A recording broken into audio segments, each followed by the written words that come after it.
Bom, essa foi uma aula apresentada na Jornada de Anestesiologia do Sul do Cearense em Juazeiro, de, em junho de 2023, certo? É, a ideia era falar um pouco da avaliação e otimização pré-operatória em pacientes idosos, né? Já que hoje é uma realidade, a maioria dos pacientes que a gente anestesia, pelo menos na minha prática, é idoso, e eu vou trazer tanto uma revisão de literatura aqui, quanto que um pouco da minha prática no consultório de avaliação pré-anestésica. Então, me baseei em algumas revisões sobre o tema, e só um dado demográfico aqui, nos Estados Unidos, 15% da população já tem mais do que 65 anos e 35% das cirurgias eletivas já são em pacientes com mais de 65 anos. Então, a gente aí mais de um terço das cirurgias são realizadas em pacientes idosos, né? Aqui a pirâmide etária brasileira e a gente vê aqui entre aspas, engordamento aqui, né? Assim, um aumento da largura dos pacientes idosos e em 2060 mais do que 25% da população vai estar nessa faixa etária, né? Então a gente tem que se preparar melhor para poder ponderar melhor as decisões perioperatórias no que toca os pacientes idosos. Então são várias as razões que existem, eu trouxe essas aqui, né? Algumas mais antigas um pouco, outras do ano passado, tá bom?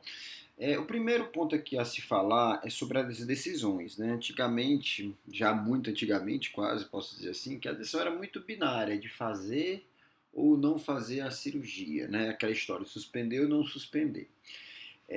A decisão hoje saiu de binária para mais o como e quando fazer, né? Como eu vou fazer e quando é o melhor momento para fazer o procedimento, né? E aí, a avaliação de risco e estratificação, ela vai passear aqui pela capacidade funcional, né, avaliação tanto de atividade física quanto de fragilidade, a gente vai entrar um pouco nesse conceito, as comorbidades que o paciente apresenta e algumas características relativas à idade, como alterações cognitivas também, a questão de fragilidade, polifarmácia, tá bom? Bom, quais são os tópicos assim, mais importantes, ou que chamam mais atenção no perioperatório do paciente idoso? É a fragilidade, né? A gente vai falar um pouquinho de conceito e tentar fazer uma avaliação da inserção desse conceito no perioperatório, né? Capacidade funcional, né? Aconselhamento nutricional, isso ainda não está bem inserido, mas acho que é um ponto que vai ganhar cada vez mais peso no perioperatório, né? Avaliação mental e psicológica, no sentido de detectar alterações incipientes que porventura possam predispor o paciente a maior risco de alterações perioperatórias, né? E o que a gente está mais acostumado a lidar, né, com alterações do sistema cardiovascular e outro sistema como renal, respiratório e endócrino. Então, primeiro, o conceito de fragilidade, né? É uma síndrome geriátrica com 3 ou mais fatores, né, como encolhimento, fraqueza muscular, baixa resistência à atividade física, alentecimento dos movimentos com caminhada lenta e atividade física reduzida. É, esse modelo de avaliação de índice de fragilidade, que inclusive é o que eu uso na minha prática, ele traz a definição, que é um estado de vulnerabilidade com reduzida, isso é importante, com reduzida reserva fisiológica, afetando a capacidade de manter ou recuperar homeostase quando exposto a estresse, como cirurgia, no contexto fora da cirurgia, infecções, por exemplo, pneumonias, né? Que coloca o paciente em risco aumentado de desfechos adversos. Então, esse seria mais ou menos aqui. O nível de atividade, de funcionalidade do paciente, quando ele tem um insulto, ele cai esse nível. A gente até brinca que o homem tem essa queda de fragilidade muito, muito maior, né? Que quando aquela história do resfriado do homem, né? Que parece que vai morrer, né? Então, assim, mas normalmente por um tempo limitado e volta à sua funcionalidade normal após um tempo. Na fragilidade, né, você tem um primeiro insulto e volta num paciente A que não está incluso no fenótipo de fragilidade, né? No paciente aqui B, ele tem um insulto, por exemplo, uma cirurgia, ele começa a recuperar, mas eventualmente ele vem com infecção de ferida cirúrgica, ou infectação, uma pneumonia, e ele tem outro insulto e ele acaba não conseguindo recuperar ou demora muito para recuperar a funcionalidade prévia. No caso C, aqui é um paciente que tem um insulto e que volta, mas volta num status de funcional abaixo do que ele tinha antes. Então esse é o conceito assim visual de fragilidade, né? É, esse aqui foi uma revisão, dentro daquela revisão que eu falei, eu vou trazer aqui 2 ou 3 artigos, e eles falam justamente a relação de fragilidade com o aumento de morbidade, né? Que os, utilizando esse índice de fragilidade que esse artigo cita, né? Índice de fragilidade modificado, a readmissão hospitalar aumentou em 20% nos pacientes frágeis, né? E eles viram que quanto mais frágil era o paciente, maior eram os riscos perioperatórios. Já esse outro trabalho, que utilizou 18 marcadores dentro de um espectro de fragilidade, mostrou que a fragilidade grave, que ele considerou grave, aumentava em média 89% o risco de complicações e a moderada 31%. Então, assim, mostrando que existia uma relação entre o paciente ser considerado frágil e o risco de complicações. E aí, como detectar? Existem muitos maneiras de avaliar a fragilidade, e isso até torna o estudo do assunto um pouco mais complexo, né? Você não sabe onde procurar. Mas vamos começar do começo. Os paradigmas, os modelos de fragilidade. Então, o modelo fenotípico e o de acúmulo de déficit. O fenotípico é aquele paciente que é avaliado através, que tem sua força avaliada, tem a massa muscular avaliada, né? Teste de caminhada. Já o de acúmulo de déficit ele avalia vários sistemas do paciente e ele coloca um limite de um déficit em determinada quantidade de sistemas seria considerado que o paciente era frágil, né? As recomendações, então, que traz essa revisão, né? Comorbidade, incapacidade e fragilidade precisam ser claramente reconhecidas, né? E vistas como marcadores independentes de risco em pacientes idosos. A gente ainda não tem, como a gente tem, por exemplo, no score de Duke, que a gente vai falar um pouquinho mais na frente, que é um score de capacidade funcional, um limiar preciso, até porque são várias as calculadoras de fragilidade. Mas o ideal é que a gente comece a detectar para a gente poder, na hora de decidir se o paciente vai ou não para a cirurgia, ou até conversar com os familiares, no sentido de alinhar as expectativas. Né? Meios de avaliação da fragilidade no período perioperatório devem ser desenvolvidos e incluídos na avaliação de risco. Então, hoje, na minha prática, eu uso a avaliação da capacidade funcional, algumas características calculador de risco cardiovascular e a de fragilidade. E aí o que eu falei anteriormente, a proliferação de várias ferramentas de triagem, né, de fragilidade, que são em alguma forma versões limitadas do fenótipo de fragilidade ou índice de fragilidade, pode tornar a leitura inicial da literatura de fragilidade caótica. E foi isso que eu senti. Essa revisão, esse artigo é de 2018, foi mais ou menos no período que eu fiz essa revisão em 2019, e eu atualizei algumas coisas para fazer essa aula. Eu me senti um pouco perdido, porque assim,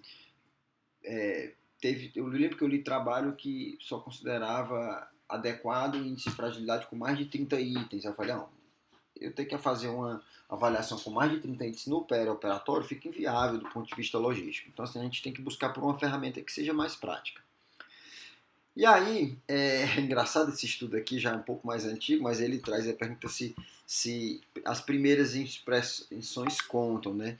E ele traz então que a impressão clínica sobre a fragilidade, ou seja, aquele paciente que entra no seu consultório e você só no, entre aspas, olhômetro, você vê que ele é frágil, estava associado ao maior risco de complicação pós-operatória, que nesse caso aqui para a cirurgia vascular, os pacientes considerados frágeis dobrou o risco de complicação.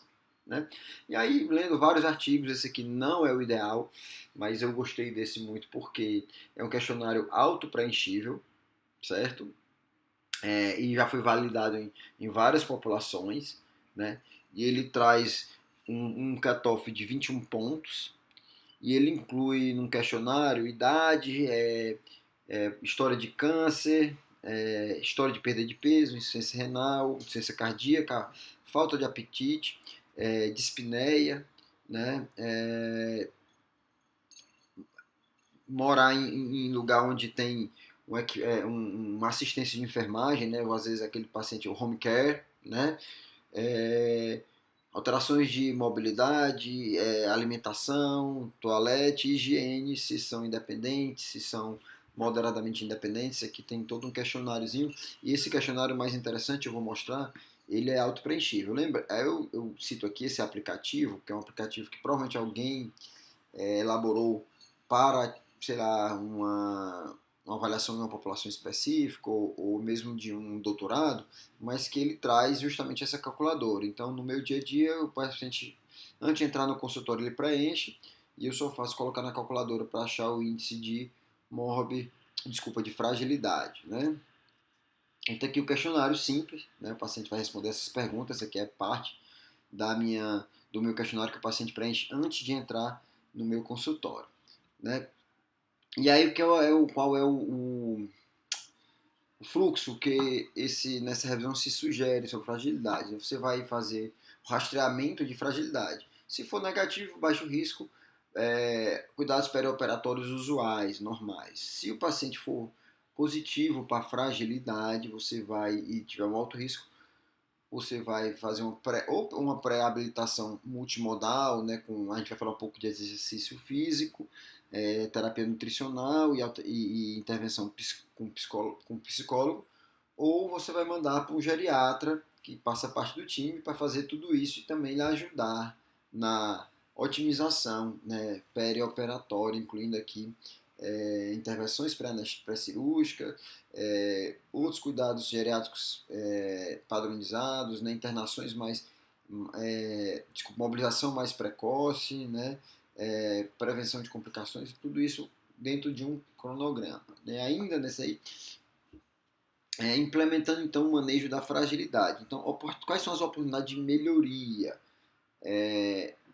quando a gente avalia a fragilidade? Primeiro, compartilhar decisões. Né?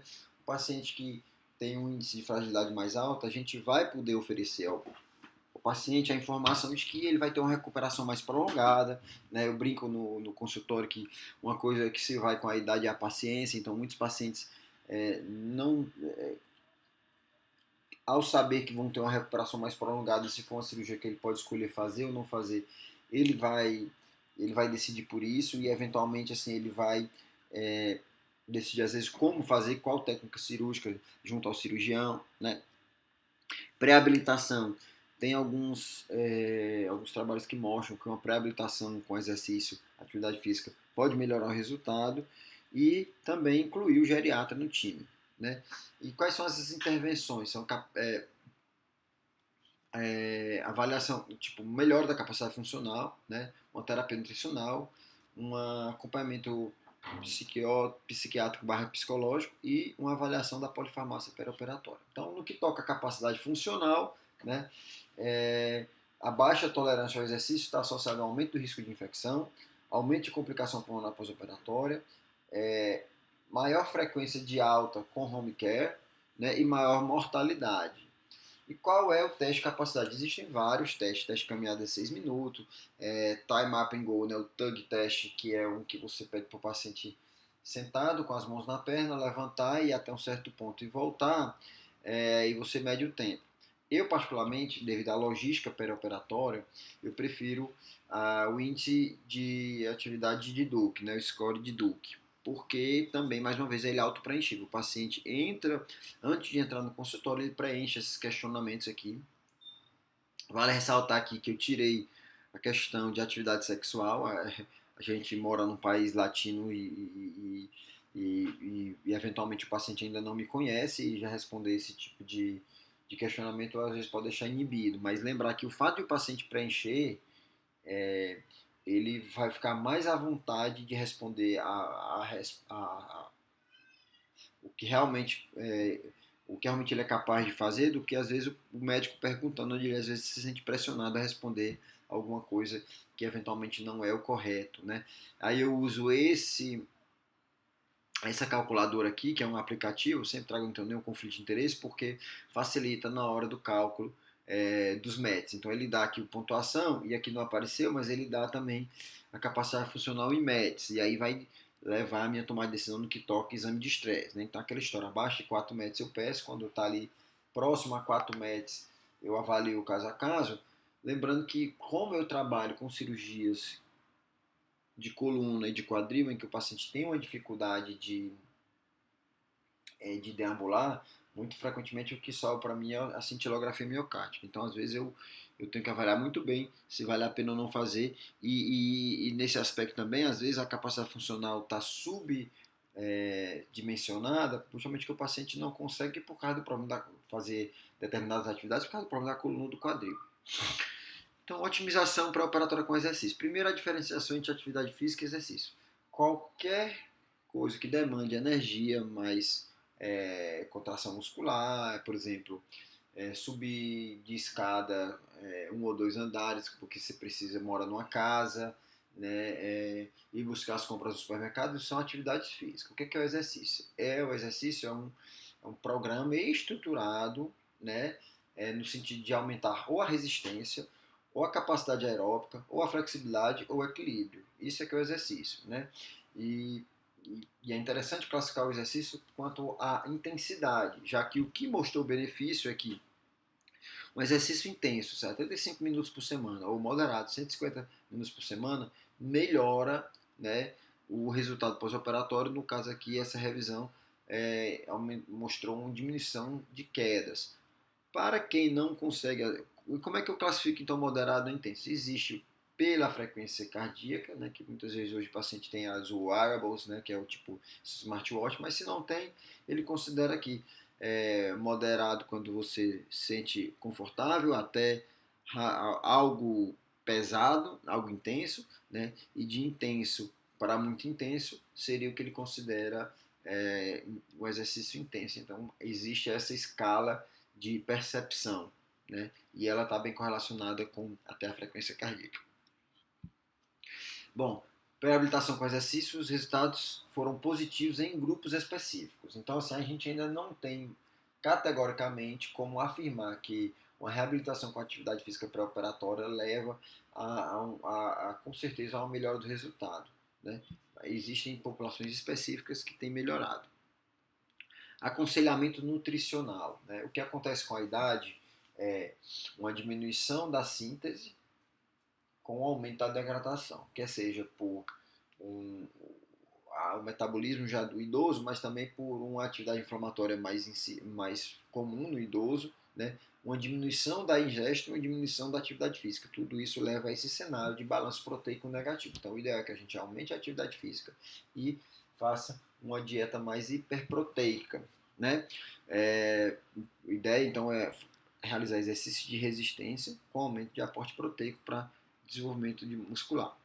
Bom, a desnutrição então está associada a aumento de risco de complicações, como infecção, cicatrização deficiente, como deiscência e internação prolongada. O marcador é a albumina, só que os benefícios da reposição nutricional pré-operatória ainda são um pouco questionáveis, né? O que se fala muito é do jejum. E aí vem um ponto importante, que é evitar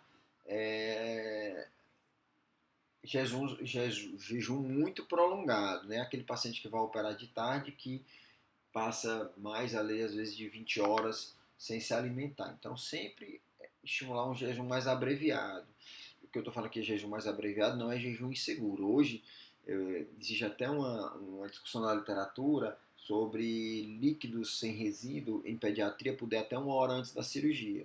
Para mim, isso é uma discussão que não faz nem sentido, porque o grau de satisfação que você vai ter entre 1 e 2 horas de jejum para líquidos sem resíduo é uma diferença que não vale a pena o risco. Mas você abreviar ali entre 6 e 8 horas o jejum, né, se o paciente não tem grandes fatores de risco para resíduo gasto aumentado, né? Outra coisa também, atraso na cirurgia. Se você não está contando que a cirurgia vai atrasar, então você tem que reduzir o máximo e nesse período pré-operatório otimizar ao máximo o aporte proteico, tá bom?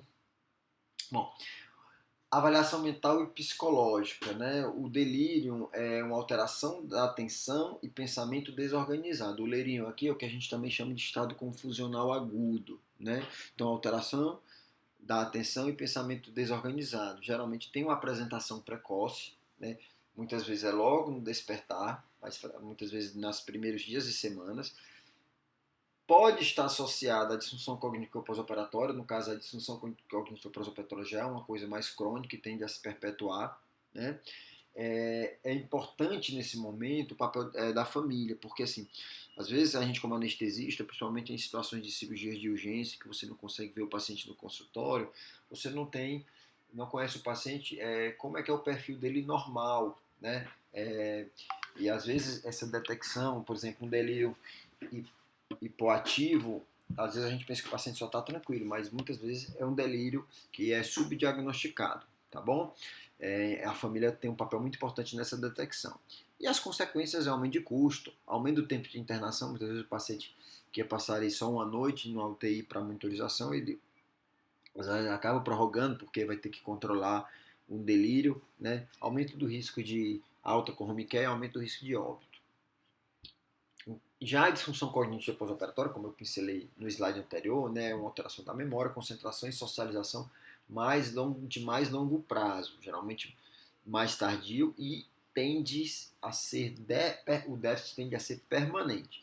Então é muito importante a gente ter essa avaliação pré-operatória, tanto mental quanto psicológica, justamente para poder ter esse diagnóstico e também assim alinhar com a família os riscos, né?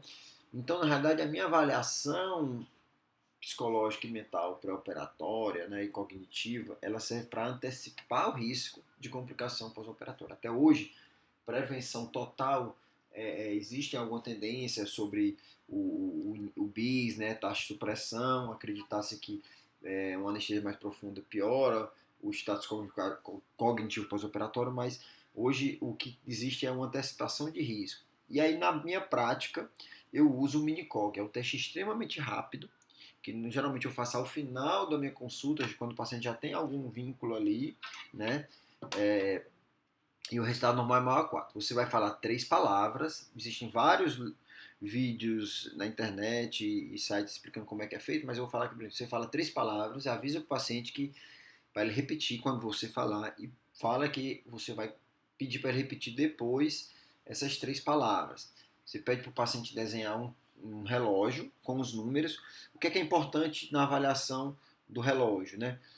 O círculo não é, então, provavelmente eu forneço o círculo para o paciente desenhar um relógio, né? O importante é ele desenhar os números cardinais aqui, o 6, o 12, o 3 e o 9 no lugar correto, e apontar 11 horas e 10 minutos, né?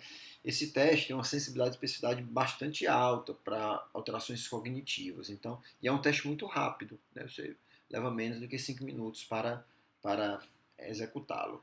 Então essa aqui é a minha ficha de avaliação para anestésica, é só mostrando para vocês aqui que eu deixo um círculo, já que ao final do procedimento, isso aqui é a ficha que o paciente preenche antes de entrar no meu consultório, né?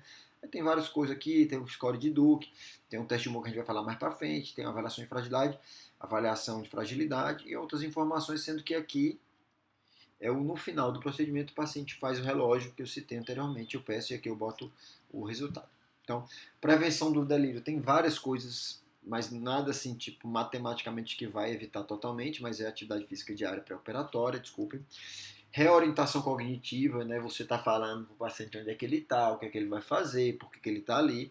Presença de familiar é importantíssimo ele ter, por isso que eu sempre o ideal era que tivessem unidade de terapia intensiva, principalmente cirurgia mal-porte, em que o familiar pudesse ficar, principalmente ali nesse despertar, para poder evitar uma piora, um risco maior de delírio, né? O sono é uma coisa muito importante para evitar, então é muito complicado você fazer isso dentro de um ambiente de UTI, mas é uma coisa que tem que se procurar fazer de maneira efetiva.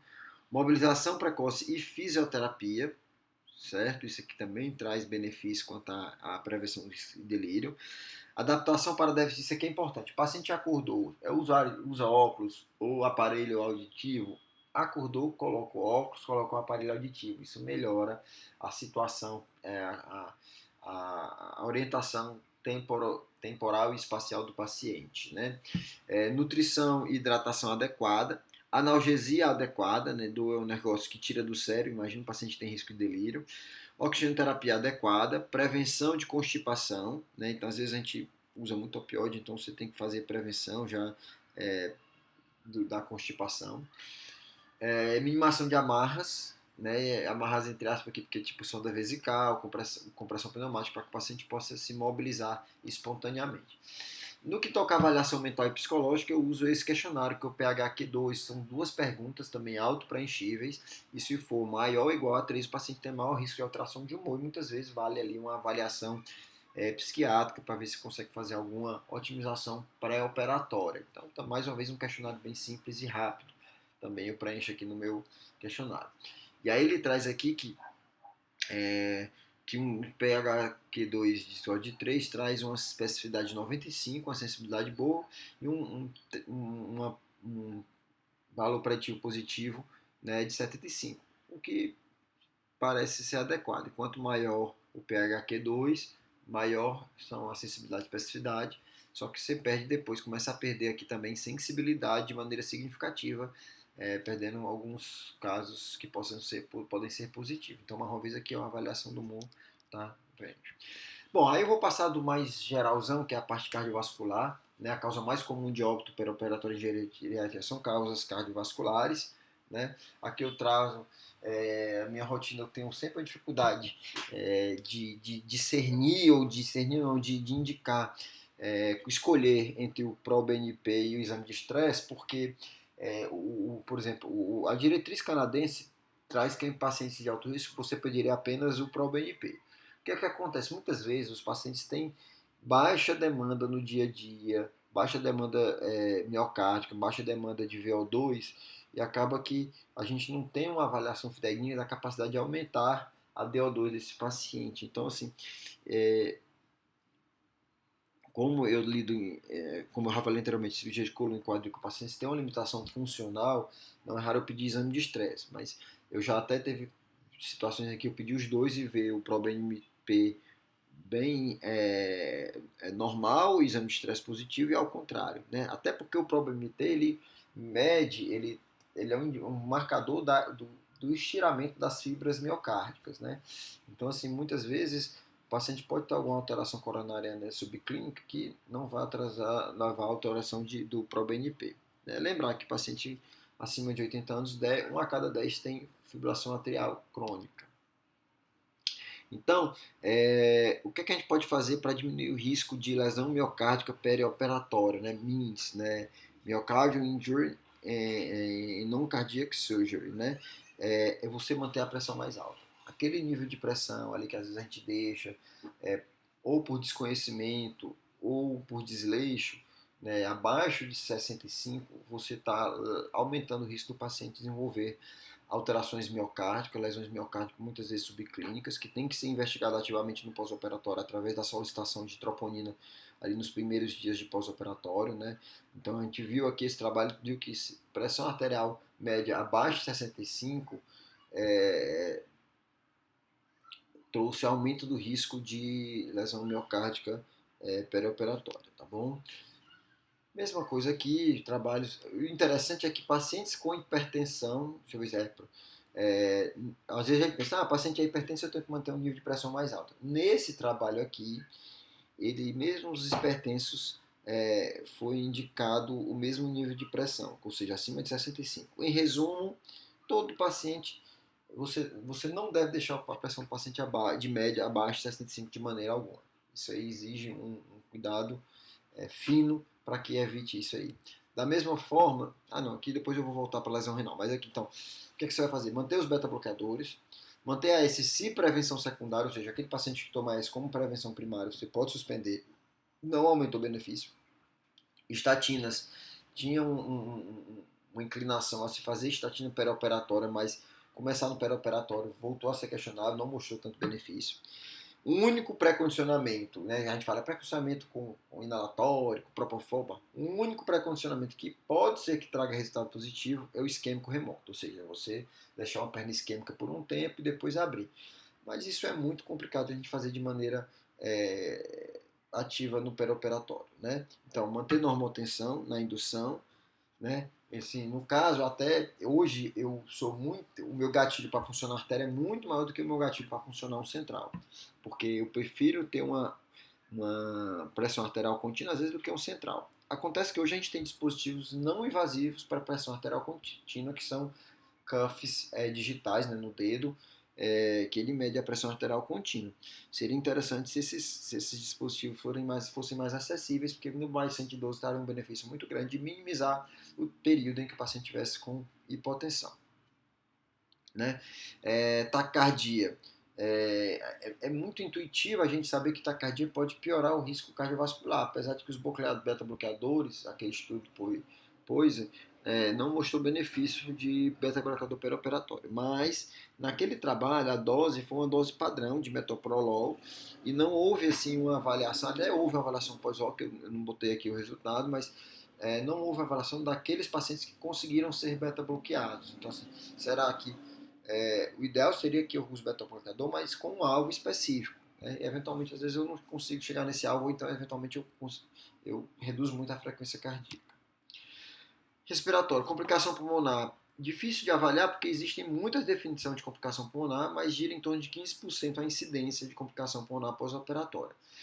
O que eu uso, e esse aqui eu não uso de rotina, mas em situações específicas eu uso para conversar com a família, é o Ariscat. Problema do Ariscat. O Ariscat é uma calculadora de risco pulmonar que inclui todas as complicações pulmonares, inclusive, por exemplo, pneumotórax, que não é como é que eu digo, não tem um mecanismo fisiopatológico comum a outras complicações pulmonares. Então, assim, ele é interessante, mas, por exemplo, ele não inclui nem a apneia do sono, nem a obesidade. Então, a gente precisa melhorar, encontrar melhores marcadores de alteração pulmonar pós-operatória. Interessante, tem um outro, eu até mandei um e-mail para aquele aplicativo lá para ver se eles incluem, que é o Periscope. O Periscope é um score de risco pulmonar pós-operatório, que ele traz o risco apenas para insuficiência respiratória pós-operatória. Eu achei interessante porque é o que eu quero saber. Eu quero saber se esse paciente vai ser possível estubar, se ele tem risco de ser entubado, se ele tem risco de necessidade de O2 pós-operatória, que é o que eu quero saber, é insuficiência respiratória pós-operatória. Mais, os pacientes, lembra que idosos têm maior complacência, ou seja, o ideal é que você mantenha um maior tempo de esvaziamento. Se você tem uma curva de fluxo no aparelho de anestesia, ok, você vê se o fluxo zero. Se não, o ideal é que você bote pelo menos ali um PA3 para você garantir um esvaziamento total. E lembra que esses pacientes também às vezes têm maior risco de hipoxemia porque ele tem um aumento da capacidade de oclusão, fazendo também com que ele tenha risco de aprisionamento de gás. Bom, assim como questão cardiovascular, renal, você tem um cutoff ali de pressão para diminuir risco de lesão renal pós-operatória, que é em torno de 65 também. Então você não deve, de maneira alguma, deixar uma pressão média do paciente abaixo de 65. Já em 2007 foi publicada uma revisão sobre a função renal perioperatória e mostrava que a autorregulação renal, na realidade, ela começa a ter diminuição da perfusão renal com pressão média abaixo de 80. Então, muito cuidado ao deixar pressões baixas também no que toca o paciente com já alterações renais pré-operatórias, tá bom? Bom, do sistema endócrino, o mais importante é a questão do risco, pacientes com diabetes, né, você manter uma euglicemia, e no que toca à função tiroidiana, é que os pacientes idosos têm maior risco de uma diminuição da função tiroidiana. Não é raro eu pegar pacientes com TSH aumentado. Muitas vezes eu peço o parecer do endócrino e o endócrino, ele já em 2 casos citou que não valia a pena repor naquele momento, porque era o normal para aquele paciente um TSH mais aumentado. Mas aqui é a hora, um TSH mais aumentado, é a hora de colocar o endócrino na jogada. Polifarmácia, 40% dos adultos com maior de 65 usam vários tipos de medicações, e aí a gente sabe, quem já usa remédio de rotina, a dificuldade que é manter o uso adequado dessas medicações, né? Então a gente tem que avaliar junto ao geriatra, junto aos médicos dele, a possibilidade de suspender sem risco alguma das medicações que ele está usando. Via aérea. Bom, muitas vezes a ventilação com máscara facial é mais difícil. Eu particularmente gosto de uma técnica que eu junto o tecido aqui da bochecha do paciente para dar maior vedação. Muitas vezes os idosos têm diminuição da mobilidade cervical, então eu particularmente eu ando sempre com um vídeo laringoscópio na minha bolsa, porque eu já pacientes que às vezes têm essa diminuição da mobilidade cervical, você tem maior dificuldade do alinhamento dos eixos e consequente dificuldade na visualização da glote, né? E um detalhe interessante que a diretriz canadense de viária difícil, o consenso canadense de viária difícil, ele traz que implantes dentários fixos aumentam o risco de intubação difícil. Isso é que a gente vê na prática, né? Geralmente quando faz implante, o paciente faz aqueles dentes mais proeminentes e muitas vezes dificulta a nossa laringoscopia direta. Então, uma avaliação geriátrica completa leva uma grande quantidade de tempo. Isso no perioperatório torna-se muito difícil. Então a gente prefere uma avaliação focada. Então, avaliações com esse NSQIP é um calculador de risco perioperatório que é bem interessante, mas só tem em inglês, mas que você consegue avaliar o risco e às vezes definir os riscos de pneumonia, de internação prolongada, de infecção de ferida cirúrgica, é bem interessante. Né? A avaliação da capacidade, isso é a capacidade de decisão do paciente, no sentido dele decidir como vai ser a cirurgia, em que momento, e se vai fazer ou não a cirurgia, se for o caso, né? Otimização pré-operatória, planejamento anestésio seguro, vigilância pré-operatória e planejamento pós-operatório e alta, né? Então aqui, um cuidado centrado no paciente inicia com uma avaliação pré-operatória de fragilidade, status emocional, né? Psicológico, cognição e os objetivos do cuidado, né? Passa pelo suporte da família, né? No sentido de dar suporte às tomadas de decisões e eventualmente ir atrás de informações mais aprofundadas no que toca às dúvidas, né? A otimização de farmácia, pré-reabilitação pré-operatória e o cuidado pós-operatório, né, com prevenção de delírio e a otimização da capacidade funcional no pós-operatório, né? Capacidade de atividade pós-operatória. Então, as melhores práticas, e aí algumas delas eu uso. Para avaliação cognitiva, o Minicog eu uso, rastreamento para depressão PHQ-2, né? As medidas de profilaxia para delírio, então reabilitação precoce, mobilidade precoce, ter familiar, se usar aparelho auditivo, usar, colocar logo após a extubação, óculos, né? Pacientes que têm dependência e abuso de drogas eventualmente podem ter maior risco de delírio pós-operatório, né? Avaliação cardiológica, eu uso o score de Duck no sentido de direcionar para exames mais aprofundados. Avaliação do risco de complicação pulmonar pós-operatória, mensuração do risco de fragilidade, avaliação nutricional, ajuste de fármacos junto com o geriatra, principalmente, determinar objetivos do tratamento e expectativas, determinar suporte, como será o suporte familiar, no sentido, se o paciente vai para a UTI, se é possível um familiar acompanhar, né? E outros testes laboratoriais. Isso aqui é a minha ficha de avaliação pré-anestésica, que inclui todas essas perguntas, e a vantagem dela é que o paciente aprende antes de entrar no consultório, fazendo com que eu perca menos tempo e torne-se viável a execução de todos esses sistemas. Aquela completa era isso. Muito obrigado. Ficou um pouquinho mais prolongada, mas porque era um tema mais amplo. Tá bom? Obrigado e aproveita.